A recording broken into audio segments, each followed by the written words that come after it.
वतन की सरजमीन तेरा हर जर्रा हसीन बातों तुझी ऐ वतन की सरजमीन।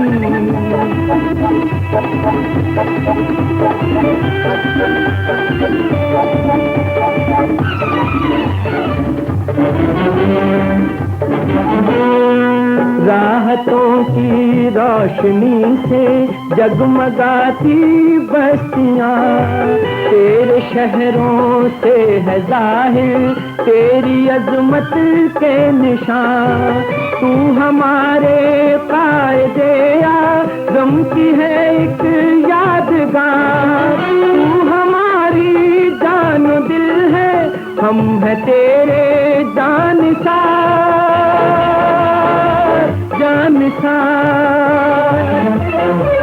ऐबों की सर्दी।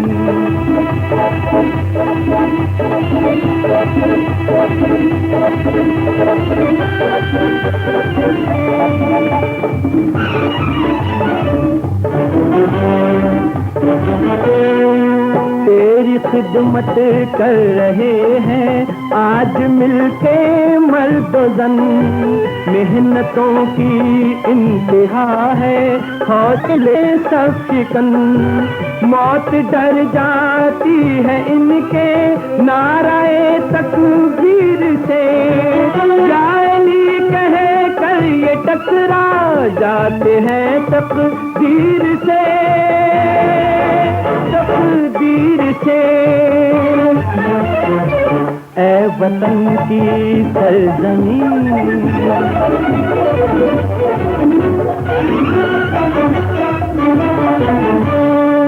लहलहाते खेत में अब जुल्म का हिस्सा नहीं। अब किसानों के लिए सोना उगलती है जमीन है जमीन। ऐ वतन की सरजमीन तेरा हर जर्रा हसीन बात जो तुझ में है वो सारी दुनिया में नहीं। ऐ वतन की सरजमीन। मगर सदा से ये सरजमीन ऐसी न थी। एक जमाना था जब बदेसी राज की गुलामी और खसूट की वजह से इन खेतों में सिर्फ फूक उगा करती थी। मुल्क को आजाद आने के लिए बेशुमार गुमनाम वतन परस्तों ने जो कुर्बानियां दी हैं, ये उन्हीं की एक दास्तान है।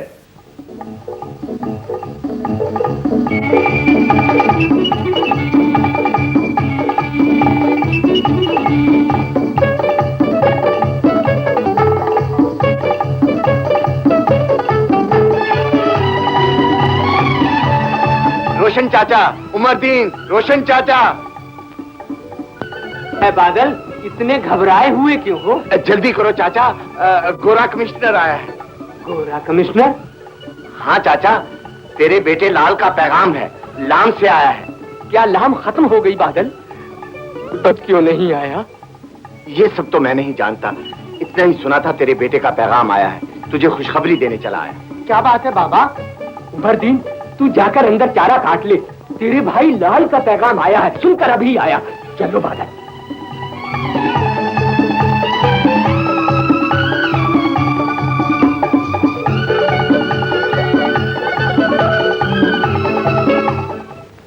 क्या पैगाम है मेरे बेटे का?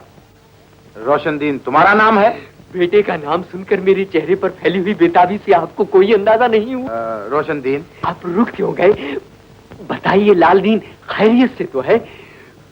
वो खुद क्यों नहीं आया? उसकी खत न लिखने की क्या वजह है? वो हमसे मिलने कब आएगा? रोशनदीन, हमें अफसोस है, तुम्हारा बेटा अब यहाँ नहीं आएगा। क्या अंग्रेज सरकार ने अब कोई नौकरी ऐसी भी निकाली है जिस पर जाकर बेटे वापस नहीं आ सकते? बात यह है कि अब वो इस दुनिया में नहीं है। गोरे साहब, सरकार तुमसे बहुत खुश है रोशनदीन, उसने तुम्हारे बेटे की तनख्वाह भी भेजी है और वादा किया है कि उसकी पेंशन जब तक तुम जिंदा हो तुम्हें मिलती रहेगी। गोरे साहब, ये तनख्वाह और पेंशन अपनी सरकार को वापस कर दो और उससे कह दो रोशनदीन ने अपना बेटा इसलिए जवान नहीं किया था कि उसकी कीमत वसूल करेगा, और उससे ये भी कह दो कि सीधी तरह मेरा बेटा वापस कर दे, इसलिए कि वो मुझसे उसकी हिफाजत का वादा कर गई थी। रोशनदीन, तुम्हें फख्र करना चाहिए, तुम्हारे बेटे ने अपना खून देकर नाम रोशन किया। अपने या तुम्हारा, इस मुल्क का या उस सरकार का जो समंदर पार बैठकर हम पर हुकूमत करती है और अपना ताज बचाने के लिए हमारे घर उजाड़ती है। बादल, अगर तुम मुझे पहले बता देते कि तुम इन नोटों की तह में लाल की मौत की खबर छुपा कर लाए हो तो मैं रोशन चाचा के पास कभी न जाता। चुप रहो बेवकूफ, सरकार ऐसी बातों को बगावत समझती है। मैं बगावत को नहीं जानता, मैं तो सिर्फ अपने बेटे को जानता हूँ, जिसे मेरी आंखें अब भी जाता हुआ देख रही हैं। इस वक्त चले जाओ रोशनदीन, तुम होश में नहीं हो। तुमने क्या सोचकर मुझे यहाँ बुलाया था? तुमने ये कैसे समझ लिया था कि इस मुल्क के किसानों ने अपने बेटे भी फरोख्त करना शुरू कर दिए हैं? अगर तुम चाहती हो मैं यहाँ से चला जाऊं तो लाओ मेरा बेटा मुझे वापस कर दो।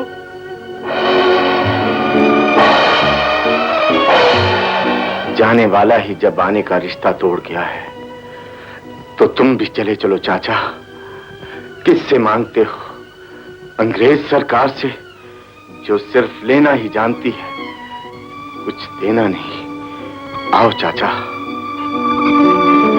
सरकार को अब इस गांव से भर्ती के लिए सख्ती करनी पड़ेगी। गुस्से का जवाब गुस्से से देना सरकार की पॉलिसी नहीं।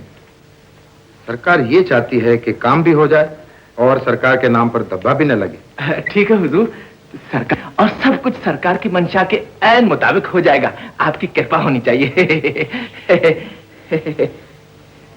थोड़े ही दिनों में बहुत बड़ा काल पड़ने वाला है दुर्गादास। आस पास के इलाके में जितना अनाज खरीद कर लो और गोदामों में बंद कर लो, फिर देखूंगा जब भूखे मरेंगे तो कैसे भर्ती नहीं होंगे।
संग दिल, मुझे बताओ, अपने जिगर के टुकड़ों को भूख से सिसक कर दम तोड़ते हुए कैसे देख लेते हो?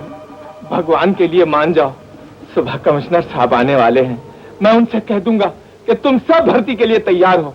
समझते क्यों नहीं? सरकार हमारी अन्नदाता है और अन्नदाता को नाराज करके कोई जिंदा नहीं रह सकता। भाइयों, हमें ये फैसला मान लेना चाहिए। अगर यहाँ रहकर भी मौत को गले लगाना है तो आओ कुछ लोग लाम पे जाके मरे, ताकि इस तरह हम में से कुछ लोगों को जिंदा रहने के लिए रोटी तो मिल जाए। बस बस, अभी तुम लोग जाओ, रात किसी तरह बसर कर लो। सुबह का सूरज तुम्हारे लिए रोटी की सूरत लेकर तुलू होगा। लेकिन जगत नारायण, तुम लोगों को मनवाने में कामयाब कैसे हो गए? हुजूर, मैं उन्हीं लोगों में से हूँ, उनके मिजाज को अच्छी तरह समझता हूँ। उनके दुख को अपना दुख बनाकर सुनाया, कुछ हमदर्दी की, थोड़ा सा लालच दिया, जिसके बाद अब वो लाम तो क्या जहन्नम में भी जाने के लिए तैयार हैं। मिल जाएंगे। आपने जगत नारायण से बात की है, आपने 100 आदमी मांगा है, जगत नारायण आपको 200 आदमी देगा। हुजूर, कहो दुर्गादास, क्या बात है?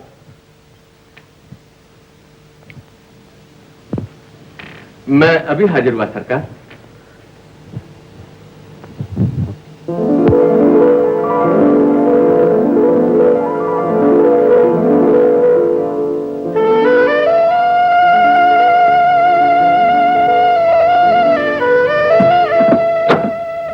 मुश्तरी, यहां क्या लेने आई हो?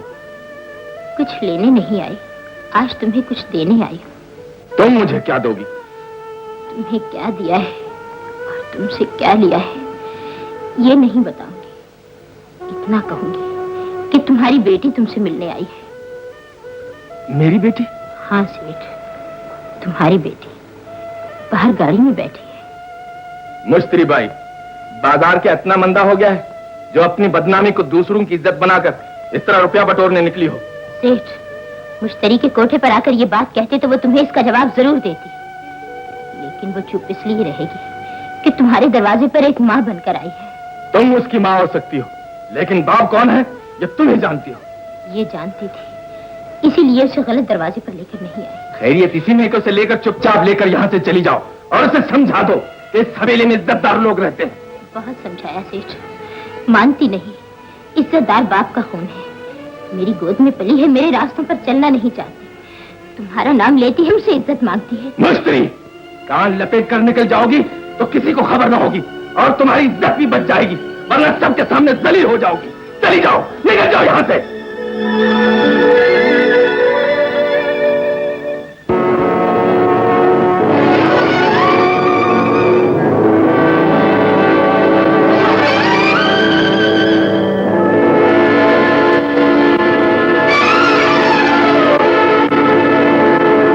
सरकार,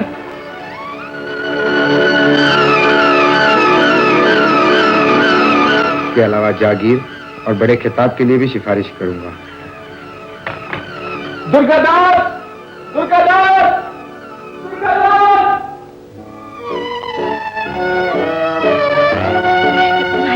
क्या कहा बापू ने? उसने कहा है इस हवेली में एक इज्जतदार सेठ रहता है। जब तेरी माँ जवान थी तब उससे मिल सकता था, और अब तू जवान हुई है तो तुझसे मिलने में उसे अपनी इज्जत पर धब्बा लगने का डर है। अरे ठहरो ठहरो। अब क्या बात है दुर्गादास? सेठ साहब ने याद किया है। सेठ साहब ने याद किया है? आपको नहीं, सेठ साहब ने कहा है मेरी बेटी को यहाँ छोड़कर आप जा सकती हैं। देखा माँ जी, मैं ना कहती थी उनका खून मुझे जरूर पुकारेगा। जाओ बेटी, जिसे मैं न पा सकी शायद वो तुम्हें मिल जाए। बापू, मैं जानती थी आप मुझसे मिले बगैर मुझे नहीं जाने देंगे। अब आप चुप क्यों हैं ये भी मैं जानती हूँ। आप यही सोच रही है ना कि मुझे किस नाम से पुकारें। भला आपको मेरा नाम याद भी कैसे आएगा, इसलिए कि नाम तो आपने मुझे दिया ही नहीं।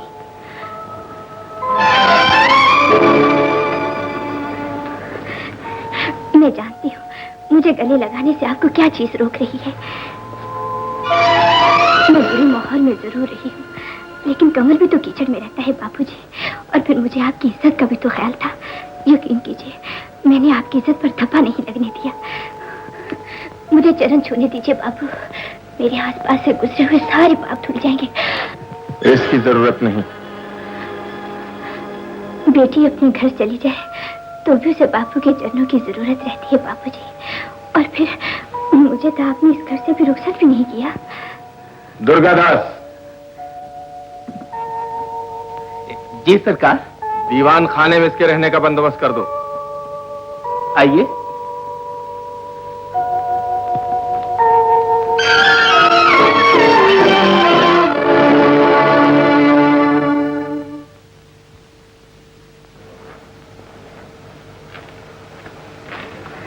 बापू नहीं आए? मेरे साथ आइए।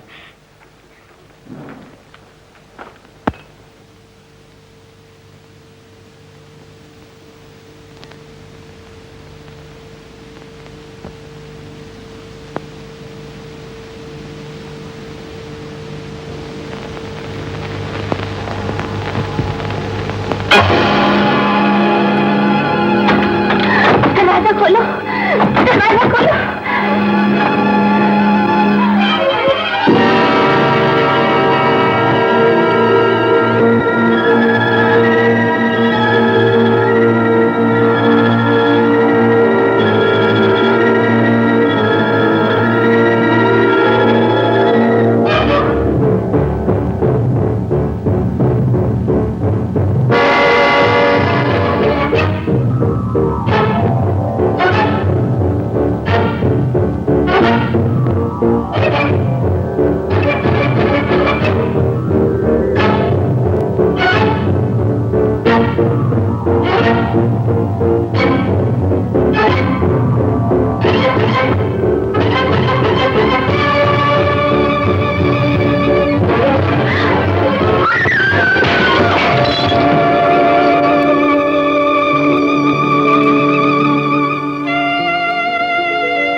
जरूर बताया था कि तुम मेरे बाबू हो। ये नहीं बताया था कि बाबू होता क्या है। अगर जो बात माँ न बता सके वो तुमने समझाई है कि कोठों पर बसने वाली माएं क्यों अपनी बेटियों को उनके बाप का नाम नहीं बताती। इसलिए कि वो तुम्हारी तरह होते हैं, टिक सकते हैं और वक्त पड़े तो अपनी ही बेटियों को घर बनवा कर लटवा देते हैं। मुझे बताओ ये सब कुछ तुमने क्यों किया, किस लिए किया, किसके कहने पर किया? मैं तो बड़ा मान लेकर आई थी, ये सोच कर आई थी कि तुम मेरे सर पर हाथ रख दोगे तो मैं दुनिया वालों के सामने सर ऊंचा करके चढ़ सकूंगी।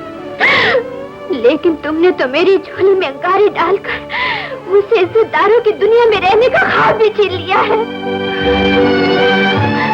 अब मुझसे मुंह क्यों मोड़ते हो? मुझसे आंखें मिलाओ, चुप क्यों हो?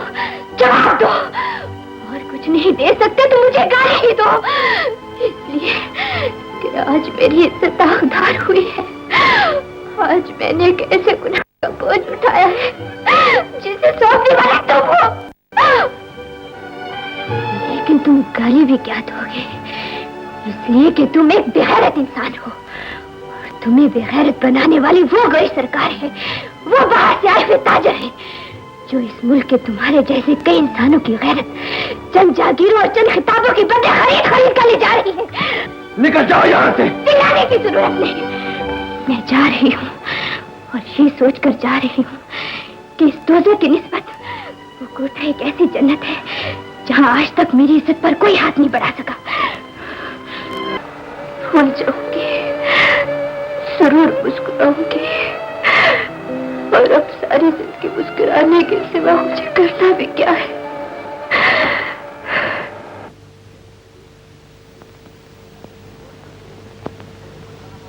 रोशनदीन, तुम्हें ये बताना पड़ेगा कि तुमने अपने बेटे उमरदीन को कहाँ छुपा रखा है। मैं बाप हूँ, मुखबर नहीं कि एक बेटे के बाद दूसरे को भी जंग में मरने के लिए भेज दूं। ये सरकार का हुक्म है। वो मेरा आखिरी सहारा है सेठ। तुम्हें ये हुक्म मानना पड़ेगा। मैं नहीं मानूंगा। बेटे का पता बता दो, वरना छुपी हुई बातों को मैं गुलवान जानता हूँ। मैं तो हर जुल्म सह सकता हूँ, लेकिन बेटा तुम्हारे हवाले नहीं कर सकता। सोच लो रोशनदीन, तुम्हारा बेटा तुम्हारी लाश पर आंसू बहाने जरूर आएगा और मुझसे बचकर नहीं जा सकेगा।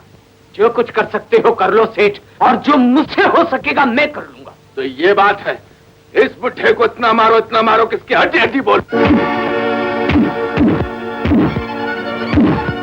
ठहरो दुर्गादास। इंसान का झुका हुआ सर देखकर ये न समझना कि वो कमजोर है। वो का सीना ही नहीं, जुल्म का सीना भी चीर सकता है। तुम चुप रहो गुंडे। गुंडा मुझे ना कहो दुर्गादास, इसलिए कि मैं अंग्रेज सरकार से मिलकर जुल्म नहीं करता, अनाज रोक कर लोगों को लाम पर जाने के लिए मजबूर नहीं करता, खून पसीना एक करता हूँ, रोटी कमाता हूँ। बादल, मुझसे टक्कर लेने की कोशिश न करो। डरना तुम्हें चाहिए सेठ, तुम दौलतमंद हो, नुकसान का खतरा तुम्हें हो सकता है। बदतमीज, आगे से बकवास करता है।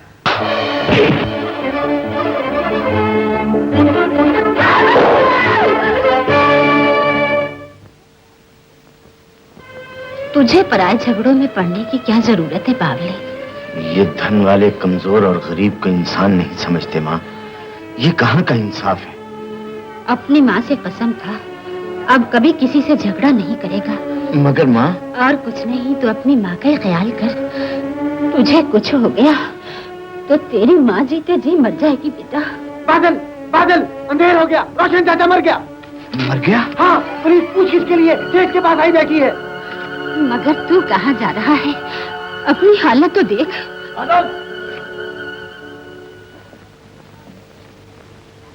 बादल यहीं रहता है? क्या बात है जमादार जी? उसे थानेदार साहब ने बुलाया है। ये तो जख्मी है, देख लो। चलो मैं चलती हूँ तुम्हारे साथ। तुझे नहीं, इसे बुलाया है। अब चलता है या तुझे ले जाना पड़ेगा?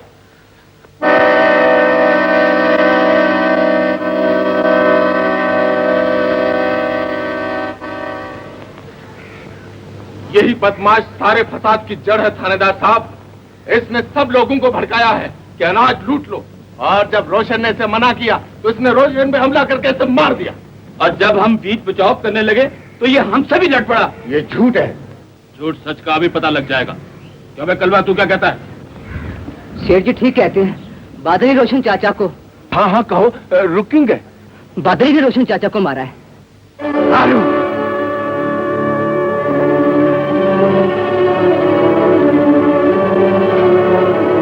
आंख मिला के बात करो कालू। दौलत और अनाज के लालच में ईमान बेच रहे हो।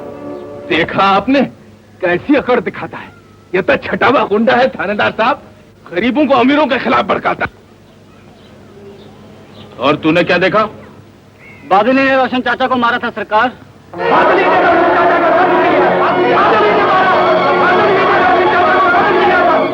ये झूठ है, ये सब झूठे हैं थानेदार जी। सेठ जगत नारायण ने मुट्ठी पर अनाज दिखाकर इन्हें खरीद लिया है। इसी ने रोशन चाचा को कत्ल करवाया है। चोरी और सीनादारी। सेठ, झूठ बोलते हुए तुम्हें शर्म नहीं आती? सर मत करो, हटाओ। सारी गवाहियां तेरे खिलाफ है। ले जाओ इसे और बंद कर दो।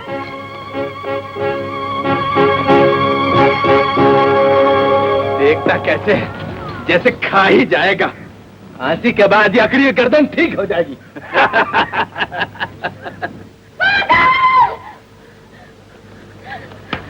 मेरा बच्चा बिल्कुल बेकसूर है थानेदार साहब। मुझ दुखिया पर तरस खाओ। मैं आपके पांव पड़ती हूँ, मेरे बच्चे को छोड़ दो। इसका फैसला अदालत करेगी। सेठ जी। आइए थानेदार साहब, इसकी रामलीला तो सारे दिन खत्म नहीं होगी। चलिए।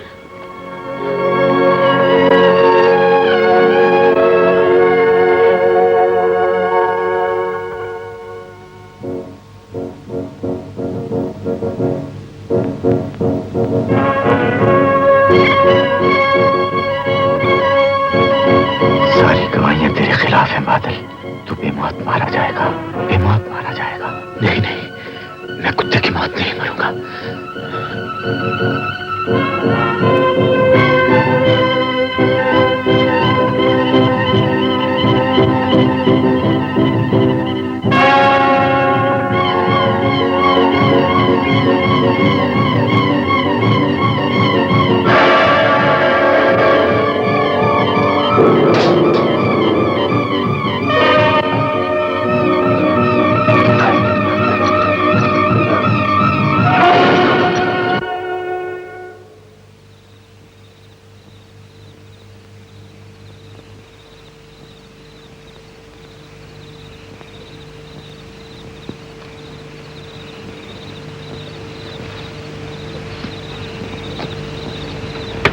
माँ?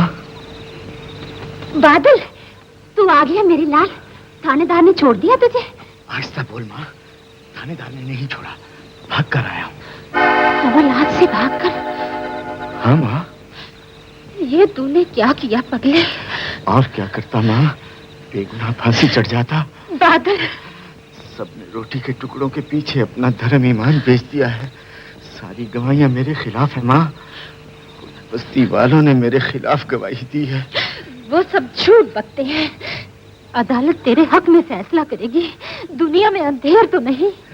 विदेशी राज में अंधेर ही अंधेर है माँ, देखती नहीं? फैसला तो जगत नारायण की तिजोरी ने कर दिया है। यहाँ रहा तो बच नहीं सकूंगा। अब क्या होगा बेटा?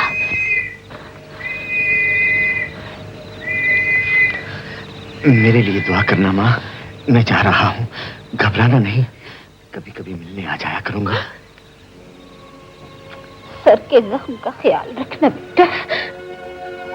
अच्छा, खुदा हाफिज।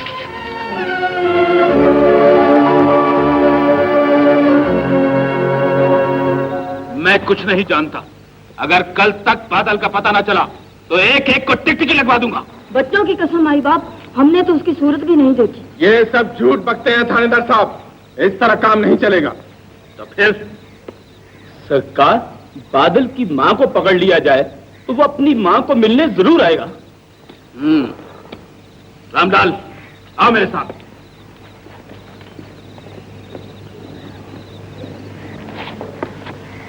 सीधी उंगलियों से घी नहीं निकलेगा सेठ साहब। कान खोल कर सुन लो।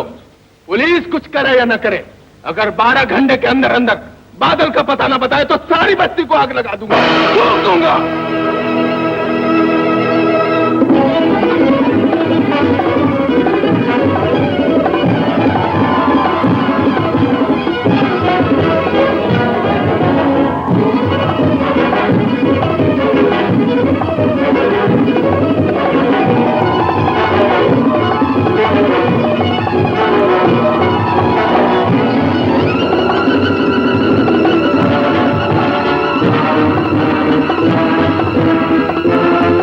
बादल, तू, तेरी ही वजह से हम बस्ती वालों पर ये आफत आई है। अब यहाँ क्या लेने आया? सेठ जगत नारायण के करिंदे पूरी बस्ती वालों को पकड़ कर ले गए, एक एक को मारा पीटा। जब तेरा पता किसी ने नहीं बताया तो जालिमों ने पूरी बस्ती को फूंक दिया। दुर्गा दास ने तेरी माँ को इतना मारा पीटा कि वो बेचारी आखिरी दमों पर थी।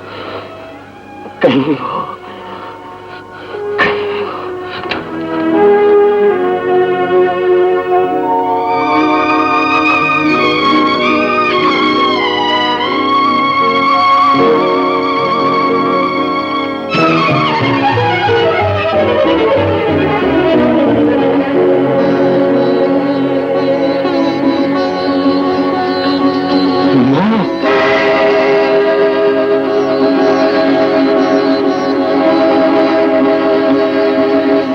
दुर्गा दास ने तेरी माँ को इतना मारा पीटा कि वो बेचारी आखिरी दमों पर थी।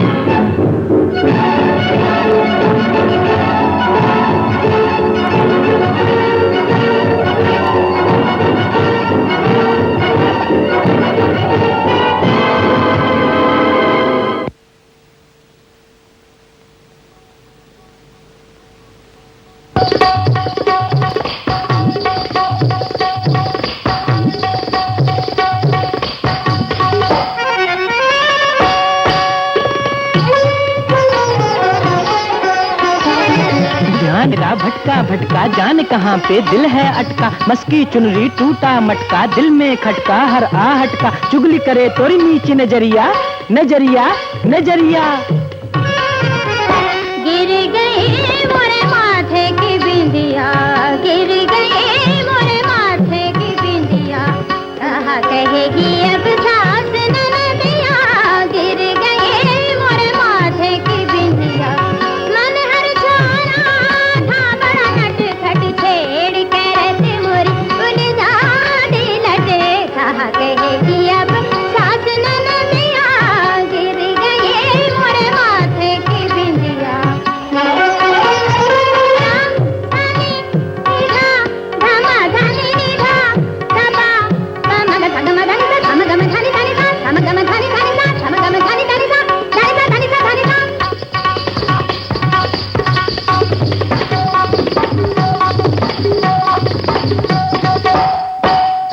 नदिया से आई भर के गगरिया, राह में खड़े थे बाके सवरिया,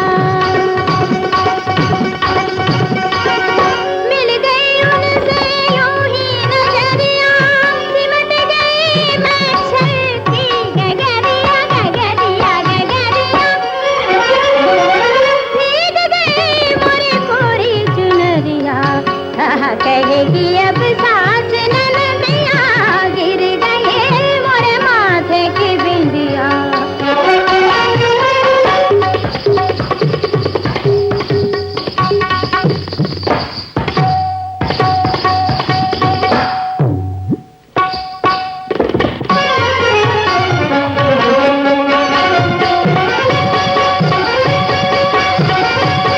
सर से आंचल ढलका ढलका, नैन में नशा हल्का हल्का, रूप का प्याला छलका छलका, बिखरा सा डोरा है काजल का, देख रही तो सारी नगरिया नगरिया नगरिया। मरे घर का वो मुस्काए, मैं शर्माई, थर थर कांपी यूं घबराई।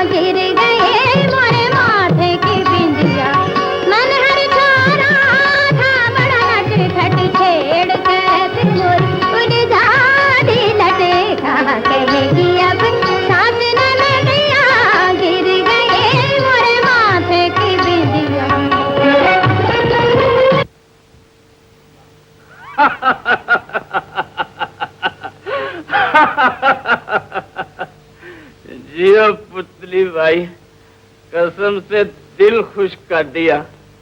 जरा नवाजी है सेठ जी। सवेरे तशरीफ लाइएगा सेठ जी, पुतली की आंखें दरवाजे पर लगी रहेंगी। आने का क्या सवाल है, आज हम जाएंगे ही नहीं। समझी नहीं सरकार। हमारा मतलब है कि हम आज रात यहीं गुजारेंगे। आपको गलत फहमी हुई है सेठ जी, इस कोठे पर सिर्फ नाच गाने का धंधा होता है। हम तुम्हें मुंह मांगा इनाम देंगे। मैं माफी चाहती हूँ सरकार। चुप रहो बुढ़िया। पुतली जान, तुम पर हमारी जान भी कुर्बान।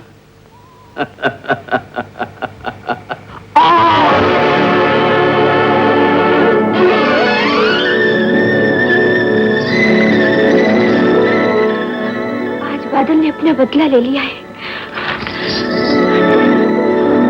हाँ हाँ बादल, पहली बार वो तुम्हारे कोठे पर कब आया था? कसम ले लीजिए थानेदार साहब, हमने तो आज तक उसकी सूरत भी नहीं देखी। और क्या, हाँ अलबत्ता शेर साहब कभी कभी गाना सुनने आ जाया करते थे। ये मामला इतना आसान नहीं है पुतली जान।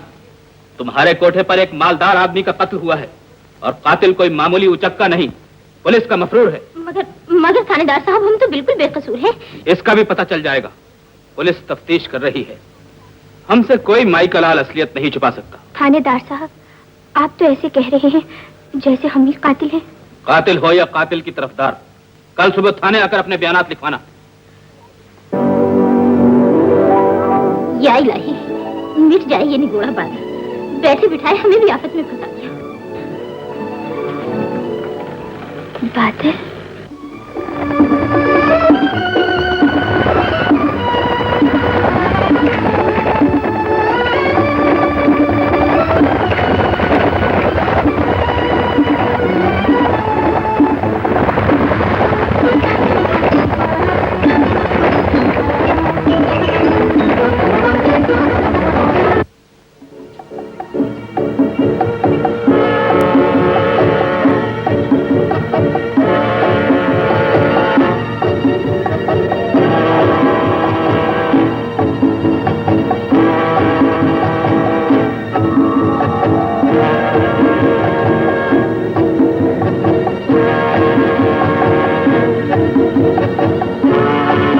कौन है ये?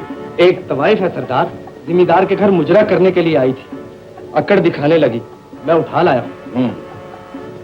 क्या नाम है? मैंने पूछा है क्या नाम है? पुतली जान सरकार। तुमसे किसने पूछा है? बता दे मेरी रानी, बता दे। पुतली। कौन जात हो? पहले और जात थी, अब रंडी। काम नहीं जात पूछता हूँ। रंडी की कोई जात नहीं होती। मैं सिर्फ इतना जानती हूँ कि मेहनत करके खाती हूँ, डाके नहीं डालती। डाके वही डालते हैं जिनके बाजुओं में दम हो। इसकी बात का बुरा ना मानिए सरकार, अभी नादान है। नादान भी है और बदतमीज भी। दूसरों के इशारों पर नाचती हो और उस पर नाच भी करती हो। नाचती नहीं, नचाती हूँ। नचाती हो मगर सिर्फ बेवकूफों को, धन वालों को। पुतली जान, हम आज तुम्हारा नाच देखेंगे। मैं पैसे लेकर नाचती हूँ, पल्ले से देकर नहीं।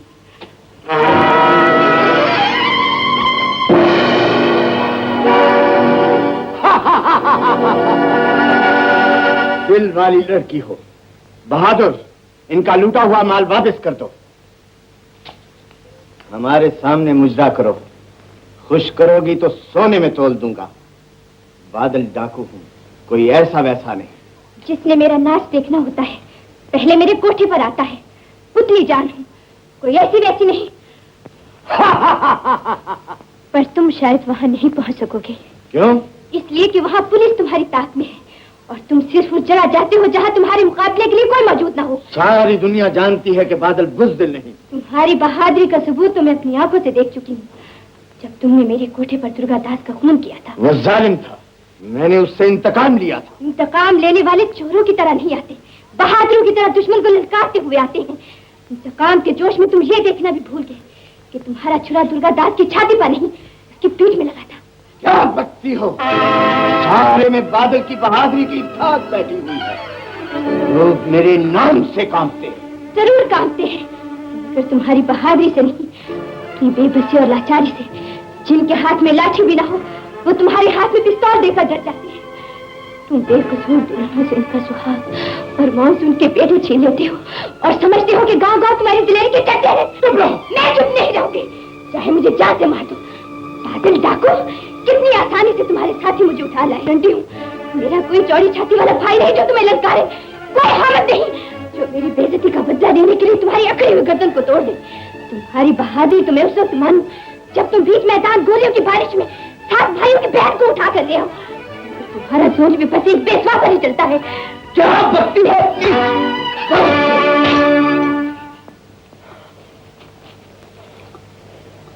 पुतली जान, यहाँ तुम पर किसी का जोर नहीं।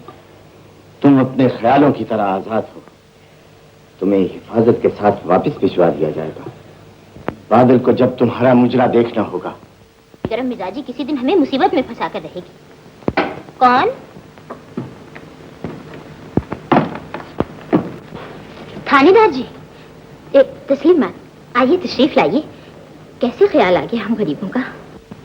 तुम्हें गरीब कौन कह सकता है बाई जी? बड़ी मोटी आसामी पर हाथ डाला है। मैं समझी नहीं सरकार। मैंने कोई पहेली तो नहीं कही। बादल डाकू के डेरे से होकर आई हो, जिसने इलाके भर के महाजनों की तिजोरियां खाली कर दी हैं। जो खुद डाकू हो वो दूसरों को क्या दे सकता है? अपना दिल। बादल तिजोरियों पर डाका डालता है और तुम दिलों पर। आखिर डाकू भी तो दिल वाले होते हैं। और फिर बादल तो तुम्हारा पुराना शहदाई है। मेरा शहदाई? दुर्गा दास के कत्ल का वाकया अभी पुराना नहीं हुआ है पुतली। मगर उसका मुझसे क्या ताल्लुक? वही जो एक दिल वाले का एक खूबसूरत तवाइफ से होता है। पहले वह तुम्हें मिलने तुम्हारे कोठे पर आता रहा, और जब उसकी याद ने तुम्हें बहुत बेचैन कर दिया तो तुम उससे मिलने चली गई। ये गलत है सरकार। हमने तो पहली बार उस मनहूस की शक्ल उस वक्त देखी थी जब उसके साथी हमें जबरदस्ती उठाकर ले गए थे। वाकयात को छुपाने की कोशिश मत करो। सीधी तरह बादल के ठिकाने का पता बता दो। हमें उसके ठिकाने का क्या पता सरकार? तुम्हें उसके साथी अपने साथ नहीं ले गए थे? ले गए थे, मगर उन्होंने हमारी आंखों पर पट्टी बांध दी थी। इस हसीन झूठ पर मैं यकीन नहीं करूंगा बाई जी। सीधी तरह उसके ठिकाने का पता बता दो। तो माल वहां से मिला है वो मेरे हवाले कर दो। वो बादल के बाप दादा का नहीं, लूट का माल है। बादल ने हमें कुछ नहीं दिया, हमसे जो छीना था बस वही वापस कर दिया। ये चकमा किसी और को देना। ये जेवर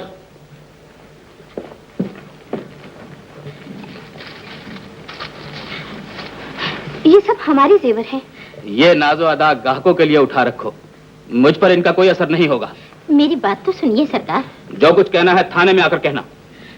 लेकिन सरकार। ले जाने दो माँ जी। पुतली, थानेदार साहब ठीक कहते हैं, ये भी तो लूट ही का माल है, मगर बादल की लूट का नहीं, मेरी लूट का। मैंने कहा सरकार, हुजूर, माई बाप, ऐसी भी क्या जल्दी है? गुलाम के हाथ की भी एक गिलौरी नोश फरमाते जाइए। अच्छा जल्दी बनाओ। यूं लीजिए सरकार, यूं। गुलाब जामुन होगी, गुलाब जामुन जबान पे रखते ही घुल जाएगी। चमनलाल सरकार। एक ड्यूटी तुम्हारे सुपुर्द कर रहा हूं। सरकार, क्या मुझे भी पुलिस में भर्ती करने लगे हैं? नहीं, सामने पुतली के कोठे पर नजर रखो। उस पे तो एक मुद्दत से नजर रखता हूँ सरकार। बको मत। नहीं बकूंगा। उसके कोठे पर आने जाने वालों की निगरानी करो। जो कोई भी आए उसकी फहरिस्त बनाकर मुझे दिखाओ। और सरकार, किसी ने मेरे धौल जमा दी कि तुम कौन हो तो उसको कहना कि ये ड्यूटी मैंने तुम्हारे सुपुर्द की है, ठीक है? हाँ बच्चे जी, सरकार तबीयत खुश कर दी आपने। ये गिलौरी तो लेते जाइए। एक कैंची की पैकेट दो उस्ताद। अबे चल बे मेरठ के उसरे। न कैंची, न छुरी, न चाकू। क्या मतलब? देखता नहीं इस वक्त हम सरकारी ड्यूटी पे? हट जा मेरे सामने से।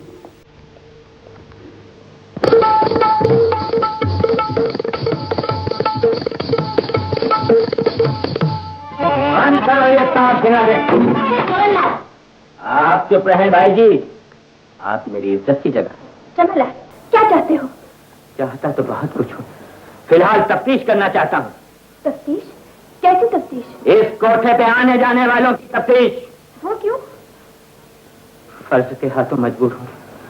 सरकार के फैसले मेरे या आपके दिल से नहीं किए जाते। मैं कहती हूँ कल मुझे मुर्दार जगह के बाल बेच। देखो भाई जी, सरकारी काम में रुकावट बनकर मेरी परेशानियों में इजाफा न करो। तमाशबीन हजरात, आप इस वक्त अपने बीवी बच्चों में जाएं, वरना आपसे दूसरी मुलाकात थाने में होगी। चल बे पान के पत्ते। इसे अपने लहजे में समझाओ पुतली भाई, वरना हर्जे खर्चे की जिम्मेदार तुम होगी। मैं कहता हूँ इस कोठे को सील कराने से बेहतर है तुम लोग यहाँ से चले जाओ, वरना थानेदार साहब आ जाएंगे। और चलो जाओ।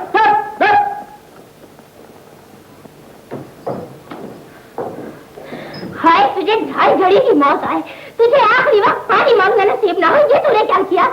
मुश्तरी भाई, मुझे अफसोस है कि सरकार किसी के जज्बात का लिहाज नहीं करती। तुमने ये क्या सरकार लगा रखी है? अब जाता है या धक्के देकर निकलवाएंगे? मारो मारो और मारो, बल्कि पुतली भाई को भी इस कार्य खैर में शरीक कर लो और मारो, बुला लो।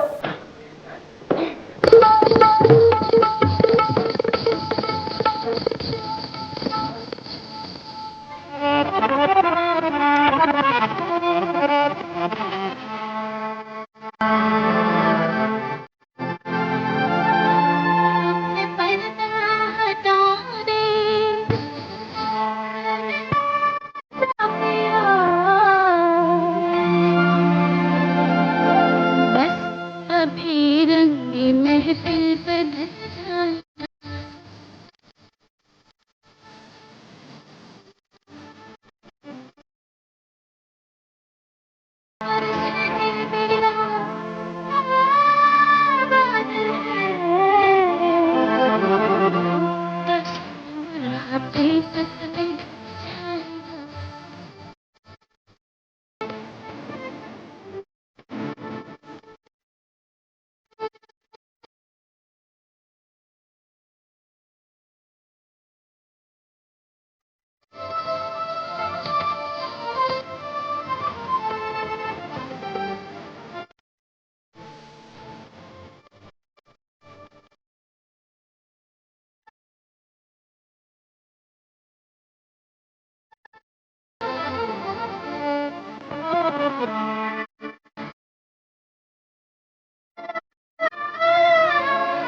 बेचैन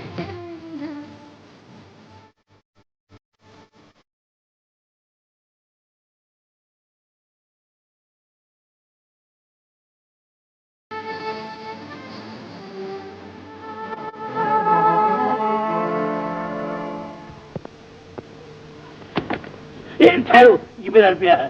चोर बदमाश, इसने मेरा रुपया चुराया है। जेब कतरा कहेगा। Police police police. मगर अब ये मेरा रुपया है, बल्कि मेरा भी नहीं, भाई जी का। क्या बकते हो भाई जी का? रुपया इसी तरह आता जाता है सेठ जी, ये किसी का नहीं होता। अब देखिए ना, आपके पास से मेरे पास आया और मेरे पास से भाई जी के पास चला। कैसे चला गया? चोर कहेगा। चोर नहीं, डाकू सेठ जी। डाकू? बादल डाकू। बादल बादल डाकू। खबरदार,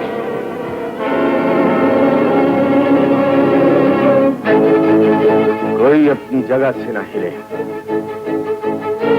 पुतली जान, मैं तुम्हें सिर्फ ये बताने आया हूं कि बादल हर जगह जा सकता है, वो किसी से नहीं डरता और ना ही उसका कोई रास्ता रोक सकता है।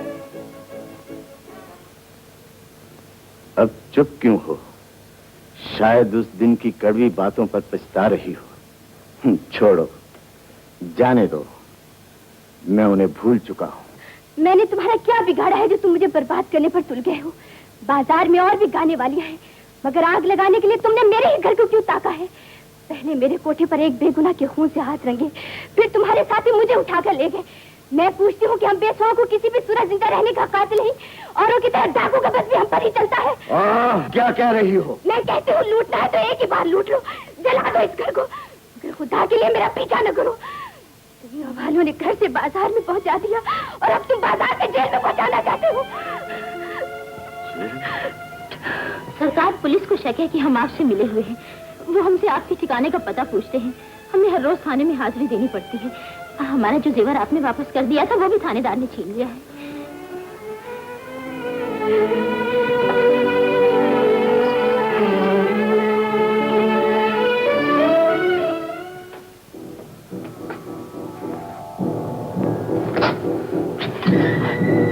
डरो नहीं, तुम्हारी जान नहीं, अपना माल लेने आया हूं। माल? हाँ, वही जो तुम पुतली से छीन कर लाए हो। वो जेवर मेरा नहीं, पुतली का ही था। डाकू से तो बचा लाई, पर तुमसे ना बचा सकी। निकालो कहाँ है?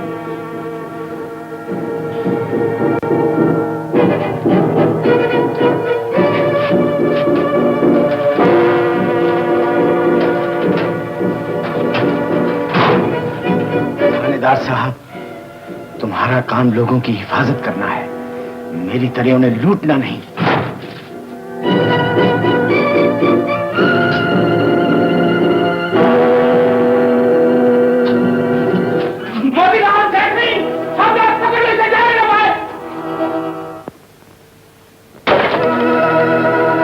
पुतली, अपने जेवर संभाल लो, फिर न कहना कि बादल ने तुम्हारा हिसाब नहीं चुकाया था। मुझे तुम्हारी मदद और हमदर्दी की जरूरत नहीं है। मुझे तुम्हारी जरूरत की परवाह नहीं, अपने उसूल का ख्याल है। शायद तुम समझते हो कि इस तरह मेरा दिल मोह लोगे, मगर कान खोलकर सुन लो, मेरे दिल में तुम्हारे लिए कभी जगह पैदा नहीं हो सकती। झूठ बोलकर क्यों इन खूबसूरत होंठों पर जुल्म करती हो? मैं जानता हूं तुम्हें मेरी जरूरत है, बल्कि हम दोनों को एक दूसरे की जरूरत है। आखिर तुम चाहते क्या हो? तुम्हें चाहता हूं।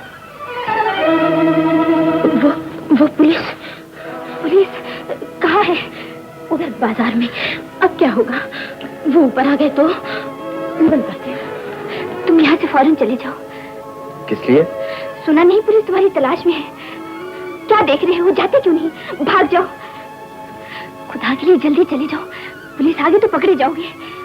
तुम्हारा क्या बिगड़ेगा? बादल को पकड़वाने के लिए सरकार भारी इनाम देगी। हाय अल्लाह, कैसे आदमी हो? क्या तुम्हें अपनी जान प्यारी नहीं? जान से ज्यादा तुम प्यारी हो पुतली जान, तुम्हारी कसम सच कहता हूँ। हाय अल्लाह, कैसे सरफिरे से पाला पड़ा है।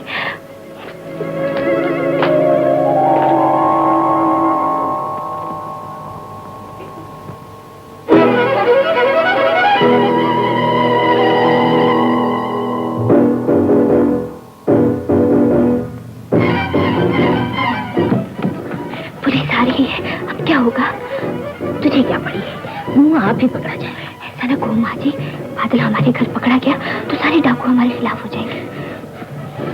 किस मुश्किल में फंस गए। दरवाजा खोलो।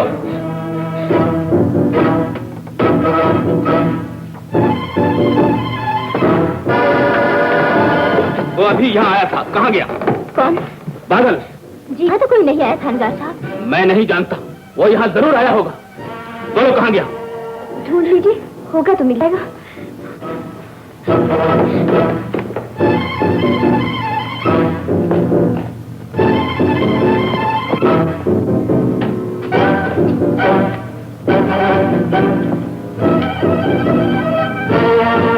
यहाँ तो नहीं है।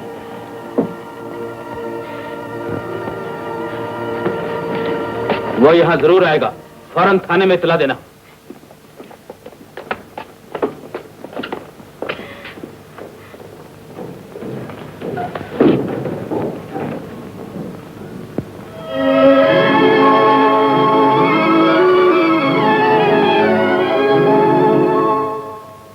अम्मा मैंने कहा ठाकुर साहब।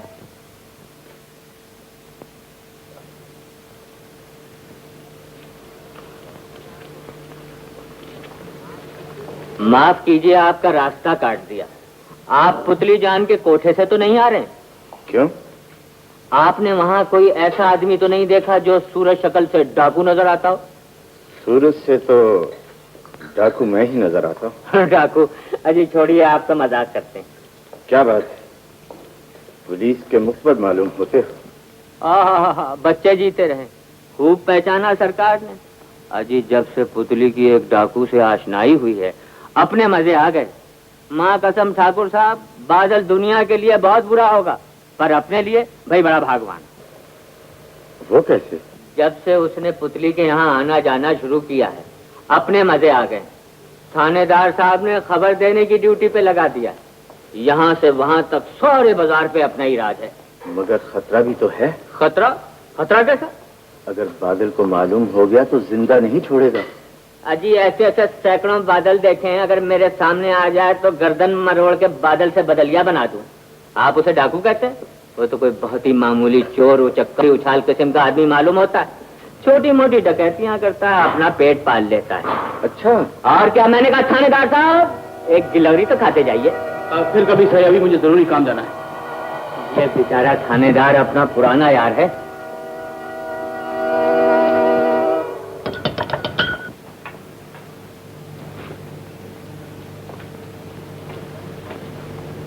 पुतली भाई, हमारा ख्याल है बादल डाकू को गिरफ्तार कराने के सिलसिले में तुम बहुत कारआमद साबित हो सकती हो। जी, ये आप क्या कह रहे हैं?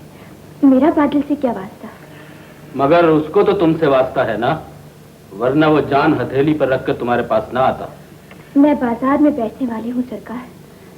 मेरे चाहे जिनमें चोर भी हैं, साहूकार भी, शरीफ भी, आज तक किसी ने मुझसे पूछकर मेरे खरीदारों में नाम नहीं लिखवाया। एक तरफ डाकू ने मेरी जिंदगी दोभर कर रखी है, दूसरी तरफ पुलिस मुझ पर शक करती है। अगर पुलिस तुम पर शक करती है तो, और तुम्हें पुलिस से शिकायत है तो बेजाने। इस गुत्थी को सुलझाने के लिए हमने एक तरकीब निकाली है। हमने फैसला किया है कि तुम्हें एक बार फिर बादल के पास जाना पड़ेगा। जी? मगर इस बार तुम पुलिस की सोची समझी स्कीम के मुताबिक वहां जाओगी। तुम बादल से मोहब्बत का नाटक रचाओगी। ओहो पुतली जान, हजरत ने फिर तुम्हें हमारे हवाले कर दिया। इसे सरदार के पास ले चलो, लेकिन बड़े प्यार से। चलो।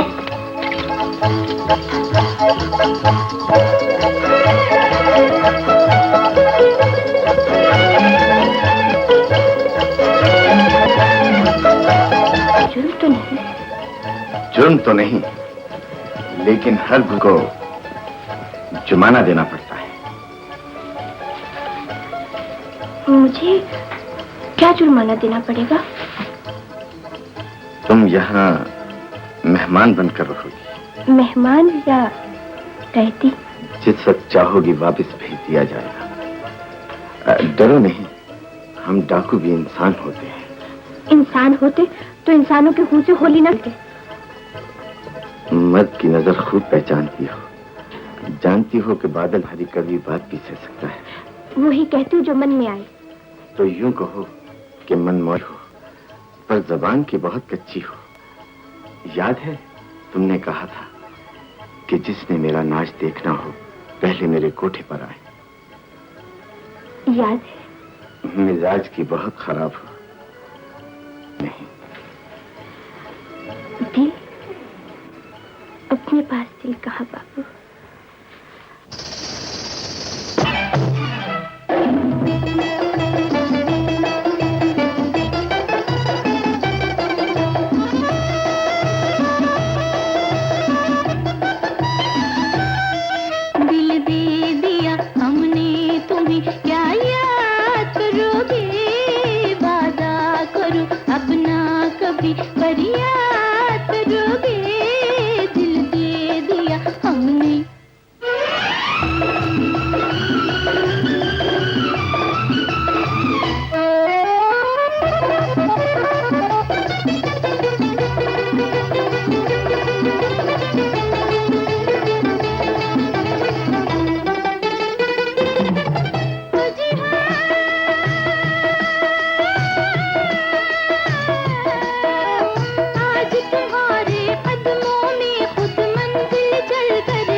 सरदार, सेठ जगत नारायण का पता लग गया है।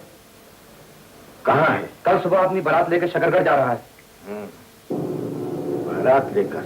सब साथियों को तैयारी का हुक्म दे दें। नहीं, किसी को मेरे साथ जाने की जरूरत नहीं। ये मेरी लड़ाई है, मैं अकेला लड़ूंगा।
पहचानते हो?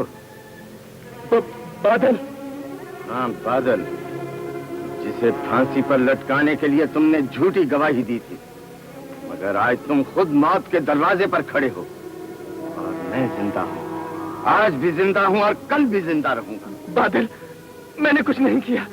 तुमने कुछ नहीं किया, सिर्फ फितना किया है कि मेरी बूढ़ी माँ को अपने कारिंदों से इतना पिटवाया कि उसकी जान निकल गई। तुमने बेकसूर गरीबों की बस्ती को जलाकर राख कर दिया। तुमने इन मेहनत मजदूरी करने वाले हाथों को बंदूक पकड़ना और खून करना सिखा दिया। फिर भी कहते हो तुमने कुछ नहीं किया। बादल, मुझे माफ करो। इसके बदले तुम जो कुछ मांगोगे मैं देने के लिए तैयार हूँ। मुझे माफ कर दो बादल। जो मांगूंगा दोगे? हाँ। तो मैं अपनी माँ वापस मांगता हूँ। लाओ, मेरी माँ वापस दे दो। लाओ, लाओ।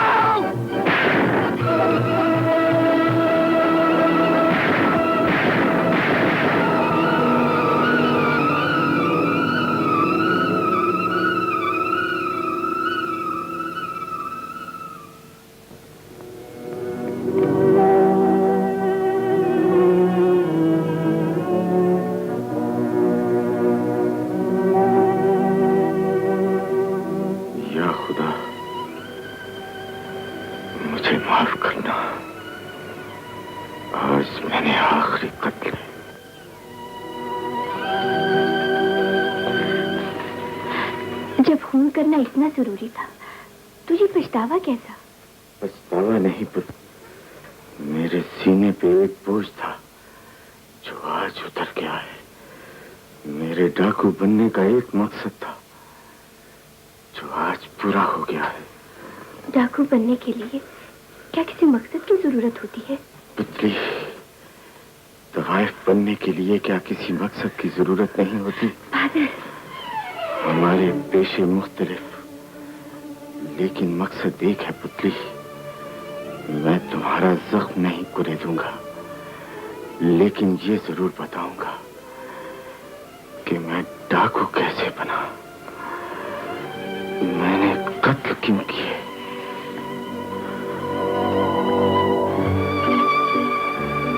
बादल, तुम्हारे साथ तो बहुत नाइंसाफी हुई है, और आज इंसाफ हासिल करने के लिए मैंने जगतपुरा के जिम्मेदार सेठ जगत नारायण को कत्ल कर दिया है। जगत नारायण?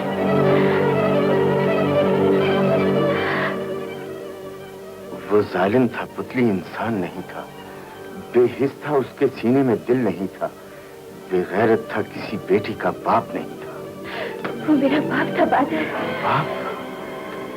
नहीं नहीं पुतली, वो तेरा बाप होता तो मैं किसान से डाकू न बनता और तुम बेटी से तवाइफ न बनती। ऐसा हो गया है बादल?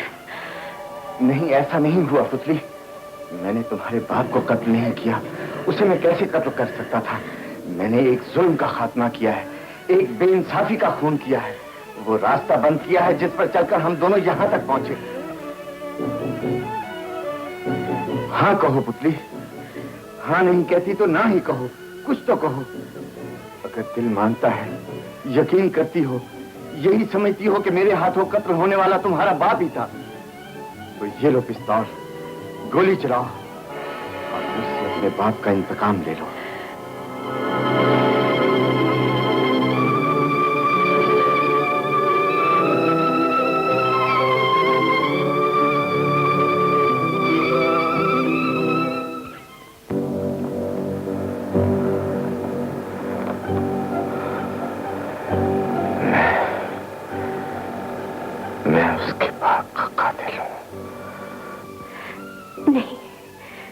वो मेरे बाप का कातिल नहीं।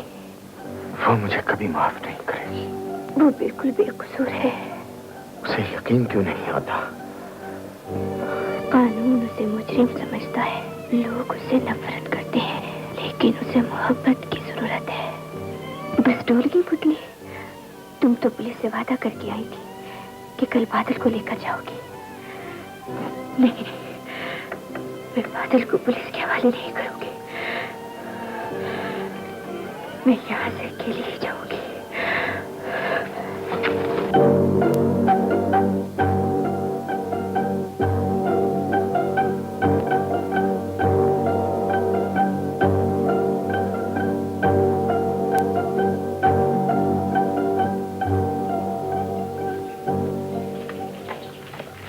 पुतली कहाँ है? वो तो चली गई सरदार। कहाँ? जाती हुई कह गई थी कि सरदार से कहना जा रही हूँ, पीछे ना आए। वो यकीनन मुझसे नाराज होकर गई है। खबरदार, जरा भी हरकत की तो छल्ली कर दिया जाओगे।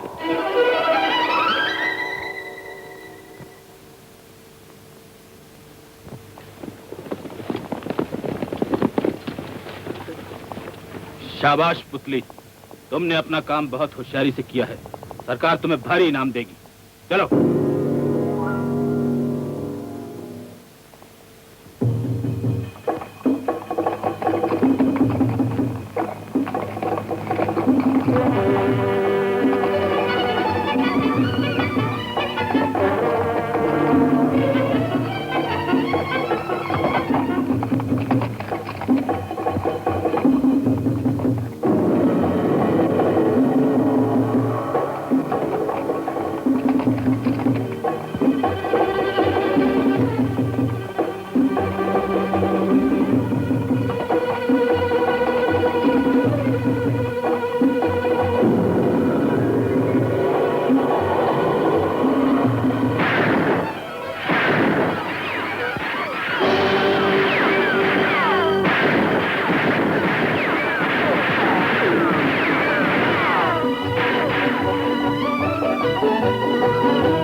मैं जुलूस के साथ था, पुलिस ने गोली चला दी। अब पीछा करें, आप मेरी मदद करेंगे। आ जाओ।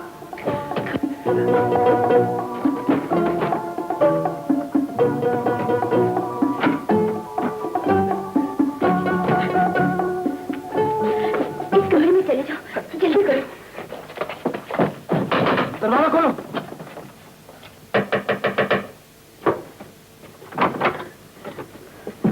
यहाँ कोई आया था? नहीं, यहाँ तो कोई नहीं आया। शायद आगे निकल गया होगा, ज्यादा दूर नहीं जा सकता।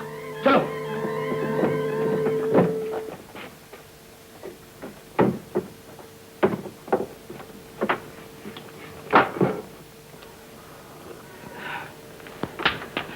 क्या वो चले गए? तुम्हारे बाजू में तो गोली लगी है, ये तो कोई डॉक्टर ही निकालेगा। मैं अभी चला जाऊंगा। नहीं, अभी जाना ठीक नहीं। बाहर लाओ, मैं इसे धोकर पट्टी बांध दो। तो यही है वो जिसके लिए मुझे ठुकरा दिया था, फांसी चढ़ाने के लिए पुलिस के हवाले कर दिया था। नहीं,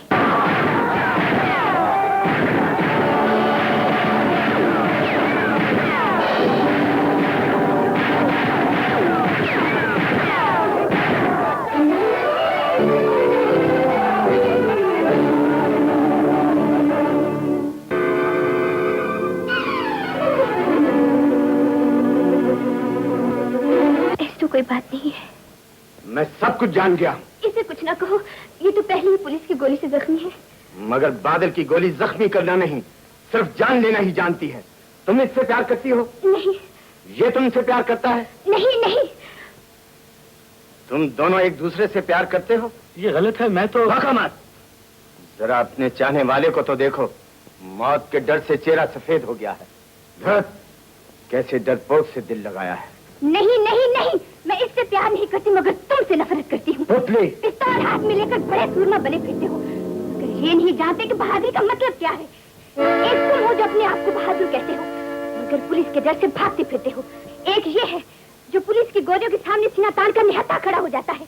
तुम हम वतनों को लूट कर उनके खून से हाथ रंगते हो और ये उन पर अपना खून बहाने से भी दरेग नहीं करता, और इसके बावजूद तुम अपने आप को बहादुर समझते हो। मैं इससे प्यार नहीं करती मगर तुमसे नफरत जरूर करती हूँ। उठाओ पिस्तौल, गोली चलाकर अपनी बुज़दिली की एक और मोहर लगा दो।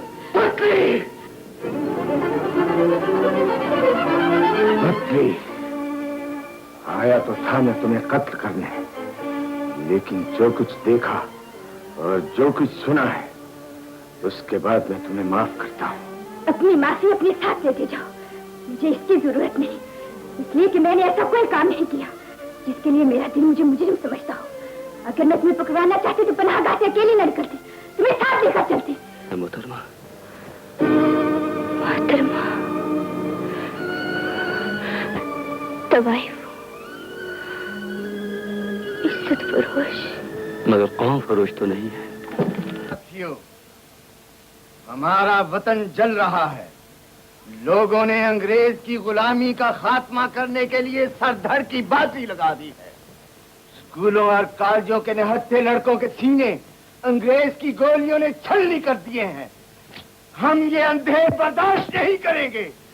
आज से हम भी अंग्रेज के जुल्म और सितम के खिलाफ बगावत की आवाज बुलंद करेंगे।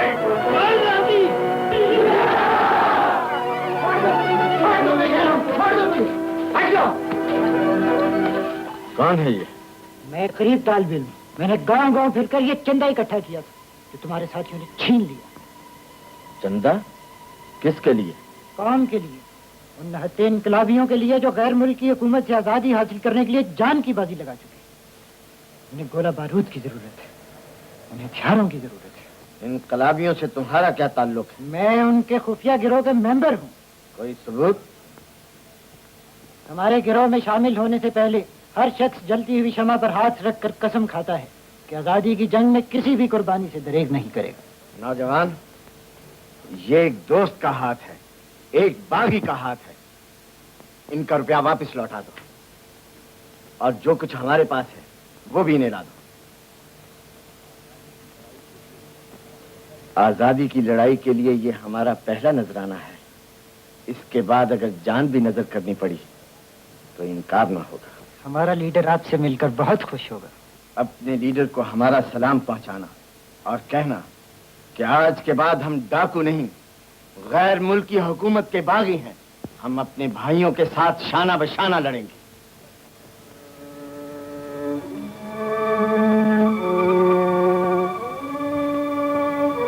मैं इस शमा को गवाह करके अहद करता हूँ। मैं इस शमा को गवाह करके अहद करता हूँ। क्या आजादी की शमा को रोशन रखने के लिए परवाने की तरह निसार हो जाऊंगा। कि आजादी की शमा को रोशन रखने के लिए परवाने की तरह निसार हो जाऊंगा। और इस शमा की रोशनी को मुल्क के गोशे गोशे तक पहुंचाने के लिए।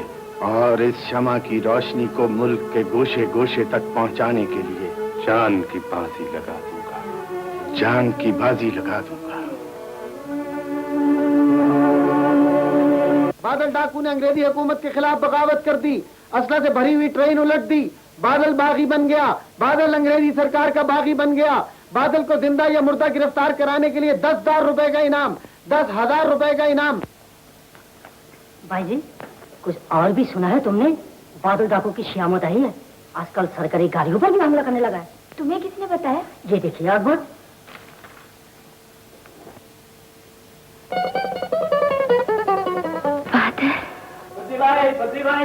बकरी भाई, गजब हो गया। और चल तू तो तबले पे आता लगा चल के, गजब हो गया। भगवान की कृपा से पुलिस तुम्हें गिरफ्तार करने आ रही है। मैंने क्या बिगाड़ा है? ये मैं नहीं जानता। फौरन यहाँ से 9-11 हो जाओ। चलो मेरी दुकान में चलो, पाना की टोकरी में छुपा दूंगा। क्यों? क्या मैंने कुछ चोरी की है? मालिक हो, तुम्हारी मर्जी। फिर ये न कहना हमें खबर न हुई। आ जाओ, आ जाओ, आ जाओ।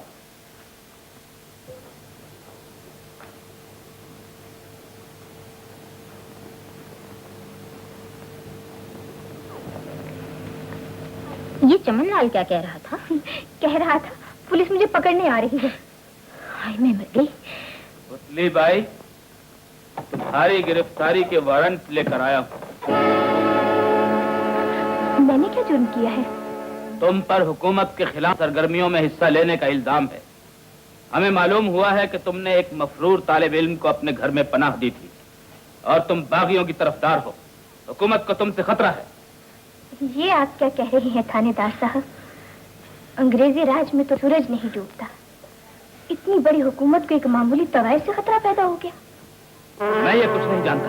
क्या आप ये नहीं जानते कि अंग्रेज सरकार का राज सिंहासन डोल रहा है? अब कौम के गद्दार और आप जैसे हुकूमत के वफादार भी उसे सहारा नहीं दे सकते। एक तवायफ की जबान से कौम परस्ती का नाम सुनकर मुझे हैरत हो रही है। और मुझे ये हैरत है कि आप एक तवायफ से भी सबक हासिल नहीं करते। फजूल बातों की जरूरत नहीं, मैं अपना फर्ज अदा करने आया हूँ। फर्ज का लफ्ज आपके मुंह से अच्छा नहीं लगता। ये कहिए कि गुलामी का हक अदा करने आया हूँ। मगर ये ना भूले थानेदार साहब कि मुल्क और कौम की तरफ से भी आप पर कोई फर्ज आयद होता है। सरकारी खजाने से आपको जो हर महीने तनख्वाह मिलती है वो बलाय से नहीं आती, इस मुल्क के लोगों की जेब से वसूल की जाती है। अजीब बात है, तनख्वाह तो आप हमसे वसूल करते हैं और वफादारी अंग्रेजों से करते हैं। चुप रहो, गिरफ्तार कर लो इसे। आप मुझे गिरफ्तार कर सकते हैं, मगर आजादी की आग जो घर घर जल उठी है, अब उसे आप जैसे किराए के टट्टू नहीं बुझा सकते। इतना बड़ा कोई जेलखाना नहीं जहाँ करोड़ों इंसानों को कैद किया जाए। और ये भी मत भूलिए, आने वाली नस्लें आपको कभी माफ नहीं करेंगे।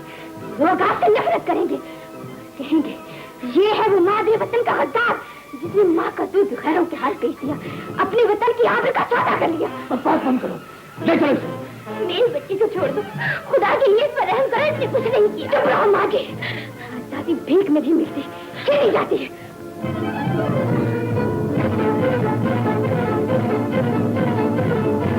कौम के गद्दार और आप जैसे हुकूमत के वफादार भी से सहारा नहीं दे सकते। और मुझे ये हैरत है कि आप एक तवायफ से भी सबक हासिल नहीं करते। ये कहिए कि गुलामी का हक अदा करने आया हूँ। ये है वो मादरे वतन का गद्दार जिसने माँ का दूध गैरों के हाथ बेच दिया, अपने वतन की आबरू का सौदा कर लिया।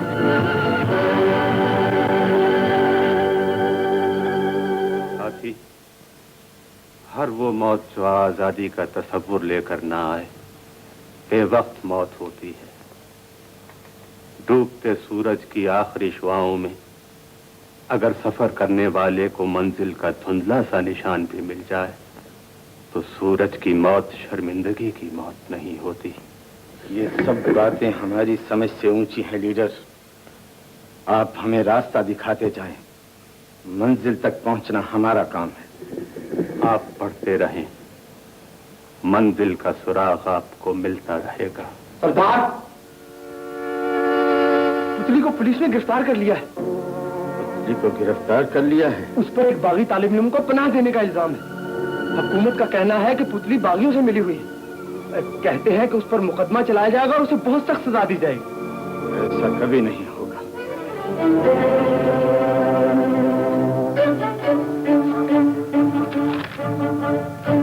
क्या बात है?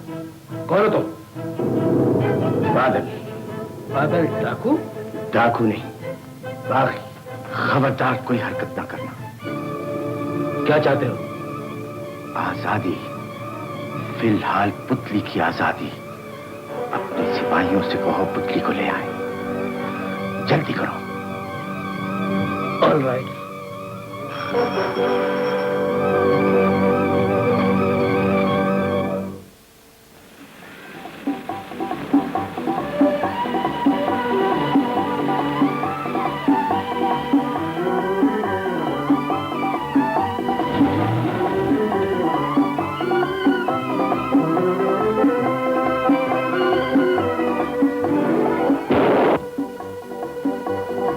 माफ करना साहब बहादुर, आपको थोड़ी दूर पैदल चलना पड़ेगा।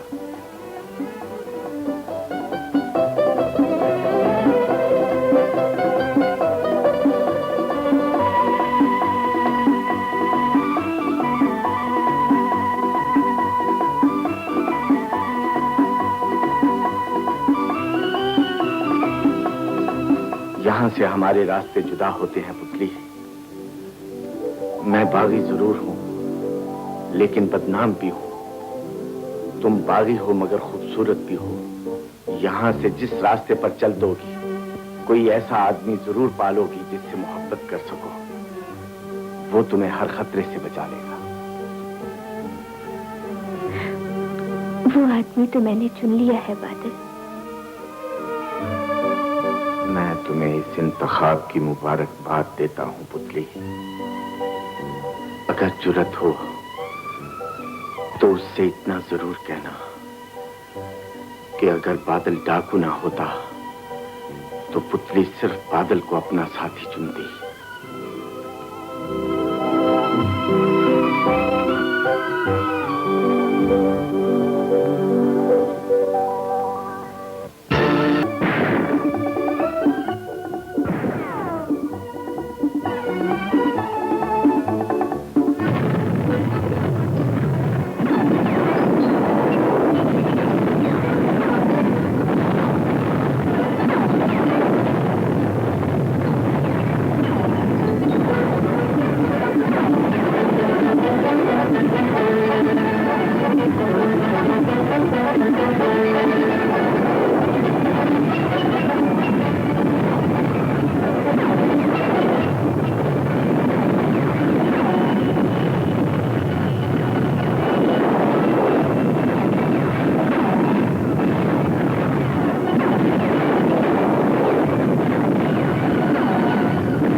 एक मामूली डाकू ने पूरे निजाम को दरम बरम कर दिया। और तुम्हारी झुकी हुई गर्दनें इस बात का एतराफ करती हैं कि एक मामूली डाकू के सामने कानून बेबस है। Muzaffar Khan. Yes sir. Motilal. Yes sir. Ishwardas. Yes sir. Police की फाइलें तुम्हारे कारनामों से पुर है, लेकिन हैरत की बात है कि बादल डाकू अभी तक आजाद है। बादल डाकू का गिरफ्तार ना होना आला हुक्काम को इस शुबे में डालता है कि हमारे अफसरान उसके साथ मिले हुए। सर, हम उसे गिरफ्तार करने की अपनी तरफ से पूरी आखिरी इत्तला ये है कि पुतली तवायफ भी उसके गिरोह में शामिल हो चुकी है। बादल और पुतली की गिरफ्तारी के लिए इनाम की रकम बढ़ा दो और उन्हें एक ही हफ्ते के अंदर अंदर गिरफ्तार हो जाना चाहिए, वरना आपकी गैरत का तकाजा ये है कि आप अपने अपने इस्तीफे पेश कर दें। बादल और पुतली को गिरफ्तार करवाने के लिए हुकूमत ने 20,000 रुपया देने का ऐलान कर दिया। आ गया इसका ताजा अखबार, एक आने में पढ़िए। बादल और पुतली को गिरफ्तारी के लिए इनाम की रकम 20,000 रुपया कर दी गई। आ गया आपका ताजा अखबार। इनाम की रकम 20,000 कर दी गई।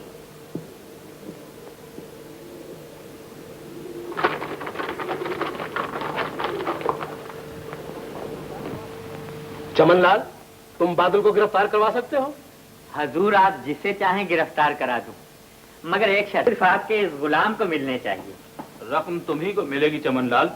कहो तुम्हारे साथ कितने सिपाही कर दिए जाए? सिपाही? माफ कीजिए हुजूर, मैं पुलिस का साइल नहीं, सिर्फ एक चमनलाल 100-200 बादलों पे भारी। जाओ चमनलाल, लेकिन कोशिश करना बादल और पुतली को जिंदा गिरफ्तार किया जाए। फिक्र ही न करें हुजूर, अगर शर्मिंदगी की वजह से उन्होंने जिंदा गिरफ्तार होने से इनकार कर दिया तो मैं खुशामद करके उन्हें जिंदा रहने पर मजबूर कर दूंगा। और सरकार, वो इनाम की रकम में से वो सिर्फ 10-20 हजार रुपए पेशगी नहीं निकल सकते? जाओ, पहले काम बाद में इनाम। अब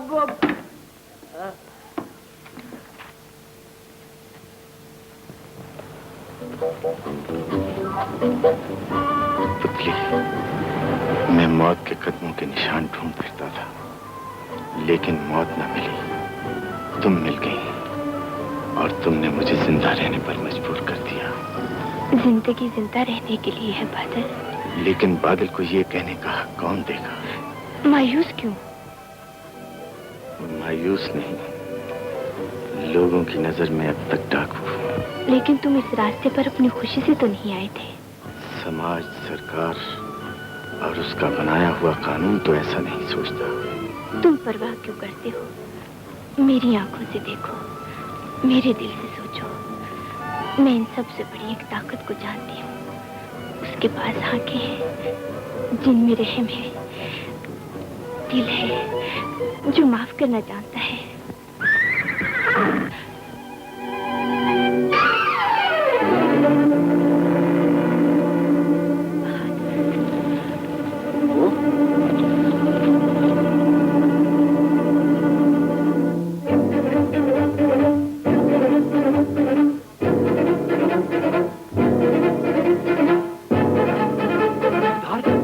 कहती है कि यहाँ से गोरे फौजियों की ट्रेन गुजरने वाली है। जाओ, गाड़ी आने का वक्त मालूम करो और गाड़ी आने से पहले रेलवे लाइन पर टाइम बम रख दो।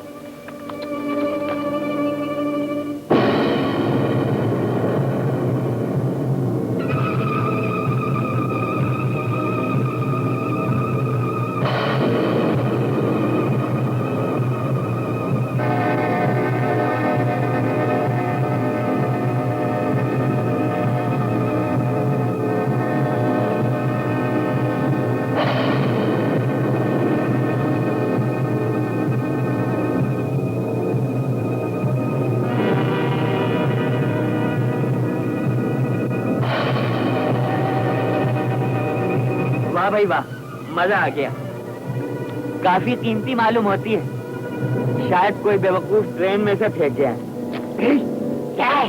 इसे वहीं रख दो ताकि तुम बाद में वहाँ से उठा लो। बेवकूफ, ये घड़ी नहीं है। फिर क्या घड़ा है? आपके लिए इसमें ठंडा पानी लाऊं?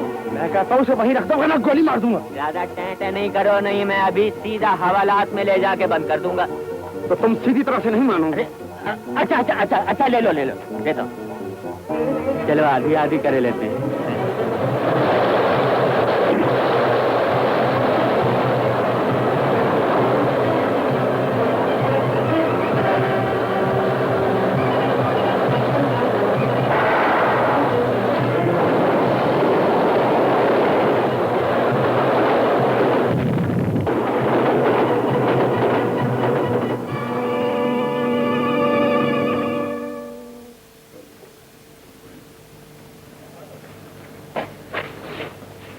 बहादुर, इसे इतने जूते मारो कि इसे होश आ जाए। खबरदार कोई ऐसी हरकत न करे जो काबिल दस्तंदाजी है पुलिस हो। खामोश! तुम चमनलाल हो, बाजार डाकू को गिरफ्तार करने आए हो। श्रीमान, आपसे किसने कह दिया कि आप डाकू हैं? दुनिया कहती है। झूठ बकती है। मेरे आका, आप तो कोई बहुत ही बड़े भगवान रसीदा आदमी मालूम होते हैं, वरना पुतली देवी इतनी अनजान नहीं कि आप जैसे जराइम पेशा इंसान के पास अकेली चली आए। ऐसा ना कहो जमनलाल। जरूर कहूंगा, जोर जोर से कहूंगा। दुनिया की कोई ताकत मुझे नहीं रोक सकती। वैसे चमनलाल को ये जगह बेहद पसंद आई। अगर आपकी राय की बात मुनासिब शराइत पर तय कर लें तो वो अपनी पान की दुकान भी यहाँ मुंतकिल करने को तैयार है। सरदार, फौजी ट्रेन जो यहाँ से गुजर गई थी उसने तबाही मचा दी और लीडर को गिरफ्तार कर लिया गया। चमनलाल, बादल भैया, लीडर की गिरफ्तारी में मेरा कोई हाथ नहीं है। तो फिर जाओ। कहाँ जाऊँ? इस पुरफिजा मुकाम को छोड़ के कहाँ जाऊँ? जहाँ लीडर गिरफ्तार है, कहना बादल ने पैगाम दिया है कि लीडर को आजाद कर दे, वरना वो बादल को अपने सर पर खड़ा हुआ देखेंगे। बहादुर, चमनलाल की आंखों पर पट्टी बांधकर इसे बाहर ले जाओ।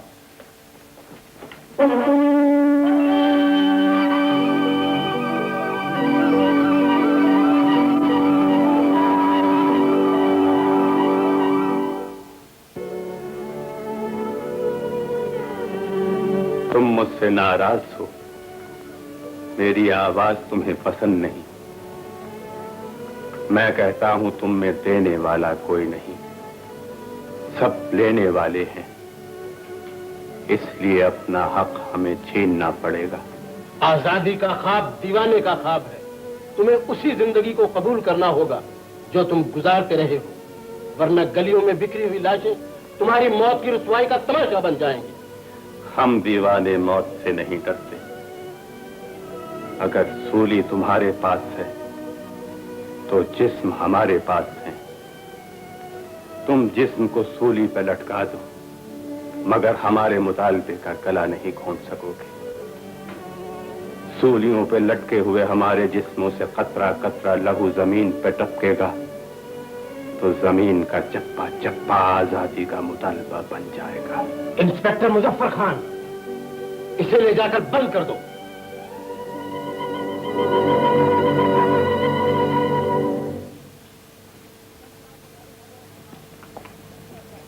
चमनलाल पनवाड़ी हाजिर है सरकार। हाजिर हो गया सरकार। प्रणाम सरकार। सरकार, डबल ट्यूना कत्था सुपारी तमाम अलग, खास तौर से आपके लिए पान बना के लाया हूँ। लेकिन तुम तो बादल को गिरफ्तार करवाने गए थे। गया था, मिला था, मगर एक बहुत बड़ी स्कीम जहन में आ गई, इसलिए वापस चला आया। वो क्या है? अगर आप पसंद करें, और सवाल ये आप पसंद क्यों नहीं करें? अगर बादल को यहाँ बुला के पुलिस में भर्ती कर लिया जाता। बादल को? जी हाँ, बादल को। क्या बकते हो? सरकार देखिए, अगर आपने उसे पुलिस में भर्ती कर लिया तो वो डाके मारने के बजाय रोज सुबह आपको सलूट मारा करेगा। चमनलाल! सरकार, मैंने उसे बहुत करीब से देखा है। कमबख्त बड़े काम का आदमी है, बिना वजह जाया हो रहा है। पीछे के बात करो।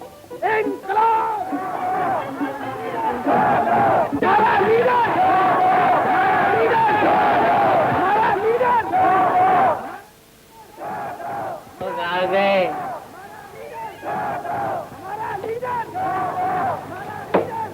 बाहर तालिब इल्मों का हजूम बेकाबू हो रहा है। अगर लीडर यही रहा तो मुमकिन है गोली चलानी पड़े। लीडर को जितनी जल्दी हो सके अहमदाबाद पहुंचाने का इंतजाम किया जाए। सरकार, अहमदाबाद भेजकर इतना खर्चा क्यों बर्दाश्त कर रहे हैं? मेरी दुकान पे भेज दीजिए, पान वान खिला के उसे समझा लूंगा। भगो मत। मुझे ये भी आदमी खतरनाक मालूम होता है। इस पर कड़ी निगरानी रखो और इसकी दुकान पर पहरा बिठा दो। अगर ये कोई ऐसी वैसी हरकत करे तो इसे गोली मार दो। हाय हाय हाय हाय, ये गोली क्यों मार रहे हैं? सरकार, ये किस जुर्म की खुशी में मुझे इतनी अहमियत जा रही है? चले चले, मैं शराफत से चलता।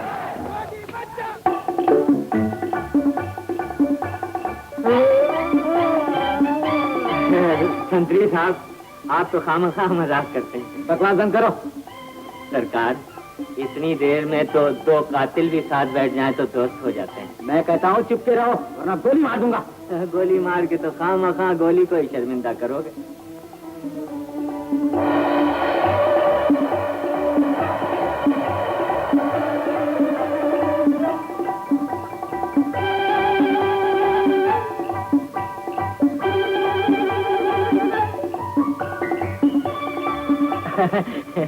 लीजिए, गुस्सा थूक दीजिए, पान खाइए। चबाइएगा नहीं, बस आहिस्ता आहिस्ता घुलने दीजिए, फिर देखिए।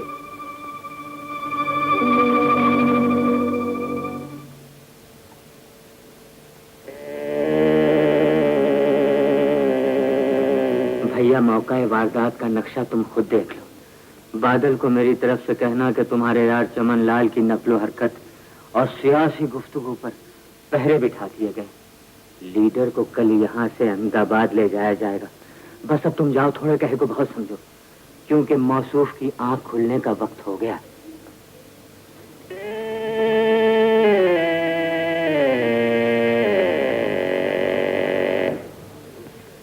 साथियों, हम लीडर को मरने नहीं देंगे। कल लीडर को ले जाने वाला काफिला जब यहाँ से गुजरेगा तो हमें उसे रास्ते ही में रोकना है। जाओ और हमले की तैयारी करो।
गोली न मारना। इससे जरूरी मालूमात हासिल करनी है। इसे जिंदा गिरफ्तार कर लो।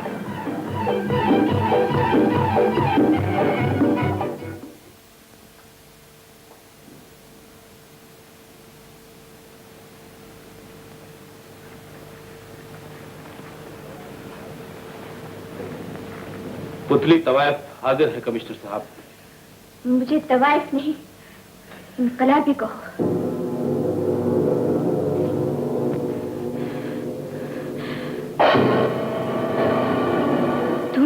पुतली, कानून ने तुम्हें तवाइफ तस्लीम करके पुरअमन जिंदगी बसर करने के पूरे मौके दिए, लेकिन आज तुम्हें यहाँ एक बाइज्जत तवाइफ की बजाय एक ऐसे मुजरिम की हैसियत में लाया गया है जिसे कानून से रहम की कोई उम्मीद नहीं रखनी चाहिए।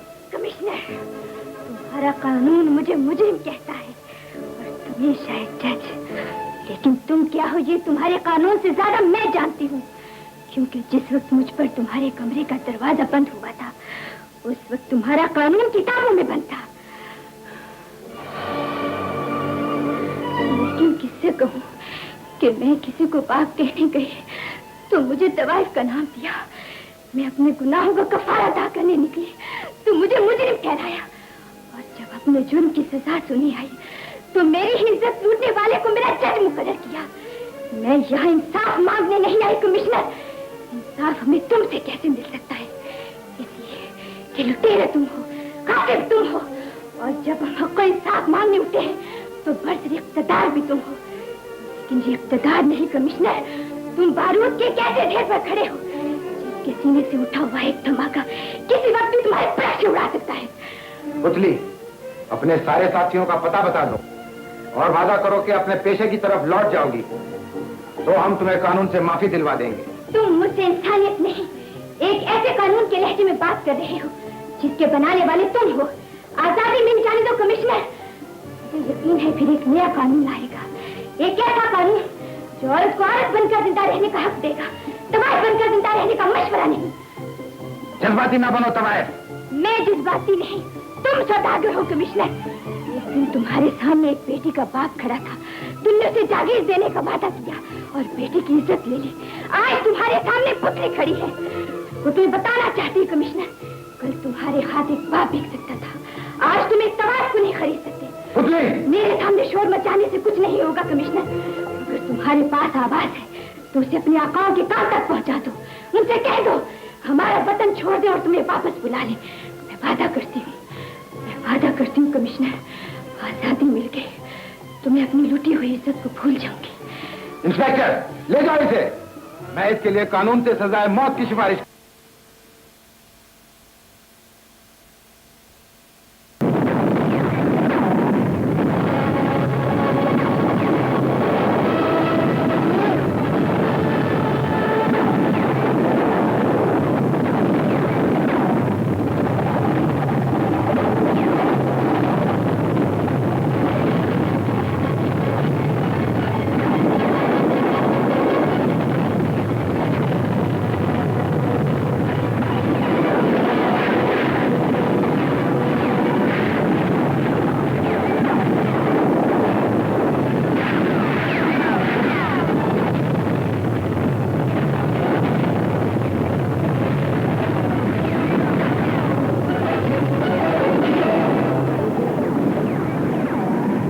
नहीं बादल, तुम पुतली को बचाओ, मैं कमिश्नर से निपटता हूं।